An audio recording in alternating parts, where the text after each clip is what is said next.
Jason X est sans en avoir l'air un thriller d'anticipation science-fictionnelle, ce qui le place avec aisance dans l'un des sous-genres les plus prestigieux du cinéma moderne. Pensez à ses augustes ancêtres. 2001, l'Odyssée de l'espace, fameux film futuriste sur les dangers d'une technologie technicolore placée entre les mains d'un visionnaire perfectionniste. Interstellar, un classique autiste de Christopher Nolan où un pilote astrofermier de la NASA autrefois plus haut sur HBO va se cacher de manière quantique dans la bibliothèque de sa fille quadragénaire. Ad Astra, ce petit classique où Brad Pitt, son père ne l'aime pas, faut aller sauver celui-ci dans l'espace tout en rabâchant une douloureuse rupture avec, si ma mémoire me sert correctement, Angine la Jolie que vous connaissez sans doute pour Eternals, le hit de Marvel, ou même Solaris, le chef-d'œuvre soviétique où des scientifiques russes pontifient leurs états d'âme tandis qu'au loin une planète pensante incapable de communiquer avec eux encadre précisément à quel point l'humain est seul dans l'univers.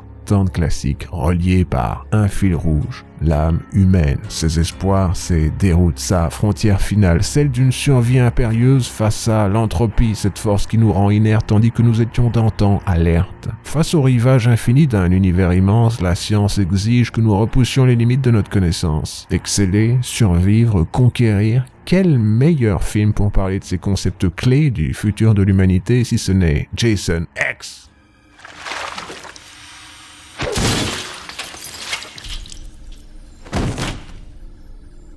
Posons une question fondamentale, presque épistémologique. Que représente donc le présent dans un thriller psychologique d'anticipation science-fictionnelle si ce n'est un pont temporel continuel entre le passé et l'avenir? Le moment dans lequel nous sommes, voilà votre présent. Autant le chérir. Il est le seul point dont on puisse garantir l'existence. En ce qui concerne la série Vendredi fraise, cet axe autour duquel la réalité s'enroule, c'est bien Crystal Lake. Comme de bien entendu, les aventures de ce Jason du futur commencent dans le centre de recherche scientifique situé à proximité du fameux camp de vacances au prestigieux pédigré. Celui même où lui et Freddy seront appelés à se battre dans un passé incertain situé quelques années plus tard aux confins d'un continuum spatio-temporel alternatif. Vous n'imaginiez pas que cette série de slashers puisse offrir d'aussi riches paradoxes scientifiques et pourtant tel est l'état de la question. Pour regarder le film, suffit de comprendre l'horreur au niveau quantique. Revenons à l'instant présent. Le fils favori de Maman Voorhees attend calmement sa sentence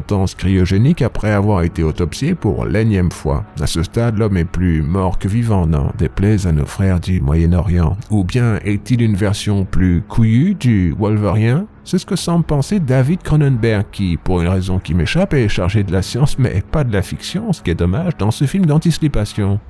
I want him soft.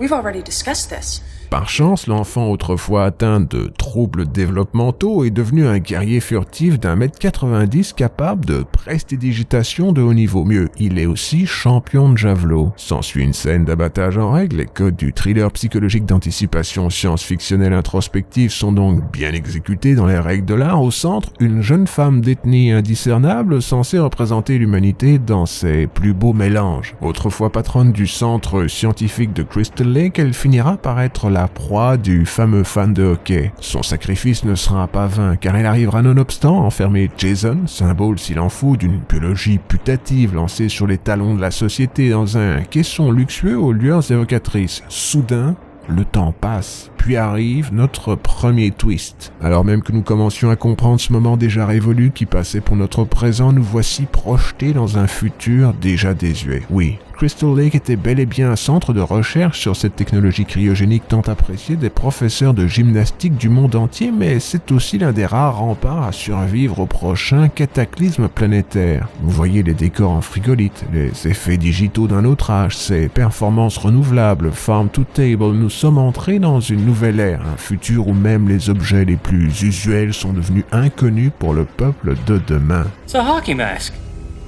Very good, Centeron. What's a hockey mask?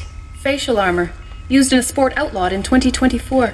Autre choc, moins surprenant, le futur du Turfu est devenu un enfer jaunâtre de nanoparticules sur green screen. Fallait s'y attendre. Voyez nos héros des temps nouveaux peiner face aux intempéries d'un monde renouvelé, tandis qu'au loin, une spationnef les attend pour quitter ce climat inclément. Direction l'espace. Vous l'aurez compris, Jason X n'est pas juste un hommage au grand classique du thriller psychologique d'anticipation science-fictionnelle introspectif, mais aussi une lettre d'amour à les Muppets dans l'espace. Il suffit de voir l'équipage pour s'en rendre compte. Chaque personnage joue à merveille par des animatroniques de haut niveau réalisés dans les moindres détails par un disciple méconnu de Jim Henson. Voyez ces étoffes colorées, mais pourtant d'un goût certain, les épidermes artificiels créés à la main par des artisans au sommet de leur art. Comment ne pourrait-on pas voir dans pareil panégyrique un résumé succinct des sommets de l'humanité, que dis-je, un équivalent filmique des sondes Voyager?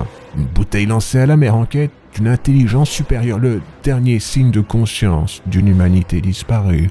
Professor, take a look at this guy's scan. Amazing.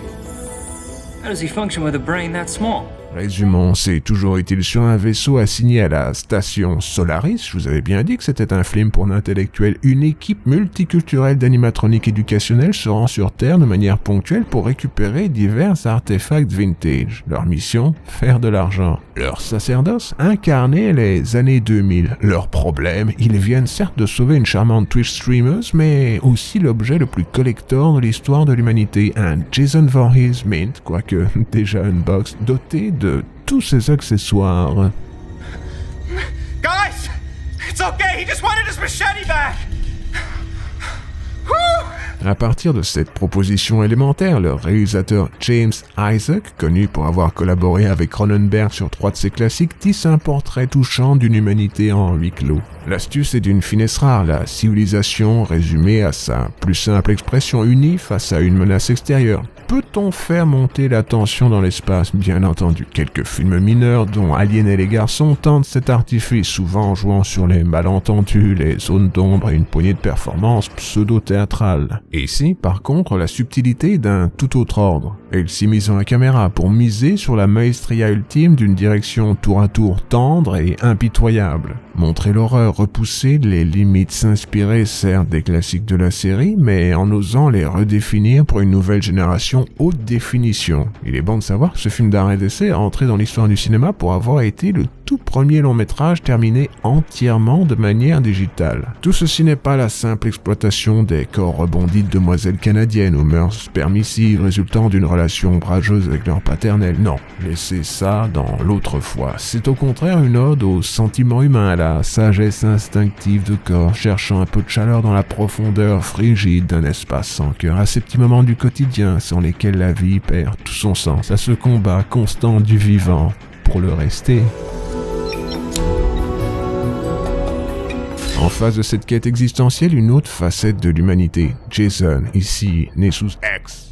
Il n'est peut-être pas inutile de souligner la richesse thématique de ce personnage injustement réduit par certains à ses activités meurtrières. Revenons sur Terre. Voorhees, étymologiquement, c'est un nom porteur de sens. Originaire des Pays-Bas, cette famille autrefois agraire peut tracer sa lignée de manière très précise. Voorhees, en néerlandais, veut dire pour Hees. C'est un endroit, plus précisément un charmant village que je vous enjoins de visiter tant que c'est encore possible. Dans ces petites maisons rustiques vit un peuple fier aux traditions sur lesquelles se construise une nation. Une vraie, pas juste un canton, une région, même une zone administrative, non, une nation. Notez l'emploi du N majuscule, il s'entend d'ici. Suivons le même type de raisonnement en l'appliquant à son prénom. Jason, ou en français, Jason. Fier capitaine des Argonautes, un groupe de courageux explorateurs grecs perdus en Méditerranée, la mer du milieu des terres, à la recherche d'une toison dont on nous assure qu'elle était dorée. Notion un brin nébuleuse, je l'admets, mais qui sommes-nous pour douter de l'existence du peroxyde comme outil majeur dans l'hygiène féminine des temps passés? Jason est donc par nature un explorateur hollandais dans le plein sens du terme. N'est-il pas logique qu'il explore ainsi une nouvelle mer, celle de la Voie lactée, dans cet épisode de ses aventures? Je pense que oui. Résumons toutes ces notions disparates et nous obtenons bien Jason Voorhees, un guerrier légendaire, moraliste, immortel, doté d'une praxis inflexible, le dirigeant séant dans la direction générale de toute personne en train de s'engager dans un batifolage prémarital honni par le Tout-Puissant. Baby, I'm not ready yet. Hurry up.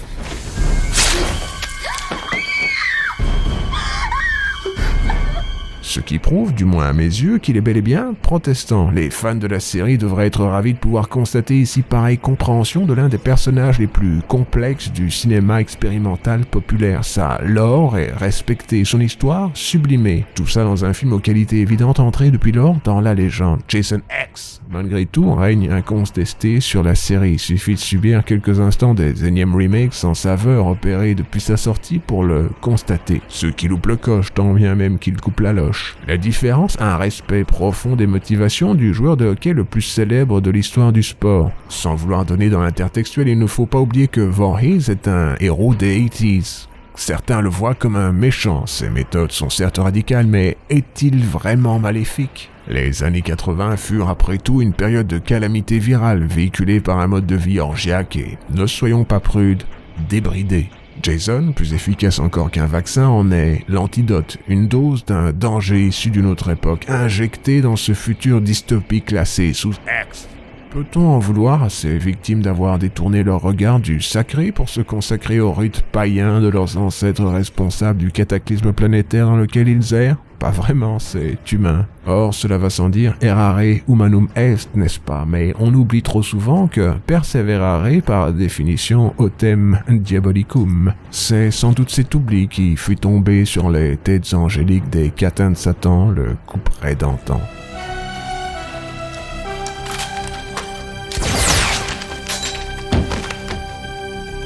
En filigrane, Jason X, le fameux thriller psychologique d'anticipation science-fictionnelle introspective d'action inspiré par la nouvelle vague, impose une forme de morale inespérée. Voorhees s'y attaque au danger d'une nouvelle moralité. Qu'il soit question de ce tout nouvel opium populaire que représente la VR, au danger de la chaîne du froid, peut-être aussi au stupre, mais surtout au sacrilège de la robotique. Or, soudain, nous touchons aux réflexions de John Locke. Que veut dire être humain ? Suffit-il d'être conscient ? Où se trouverait la morale d'un animal mécanique, d'un être de pure fonction coupé des instincts supérieurs de l'humain ?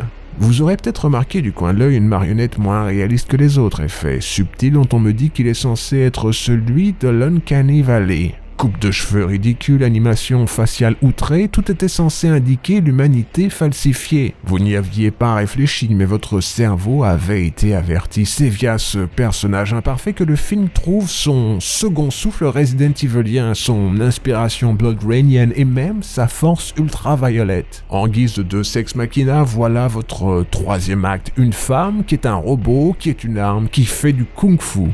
Concept fort, surtout au ralenti. Merci Equilibrium.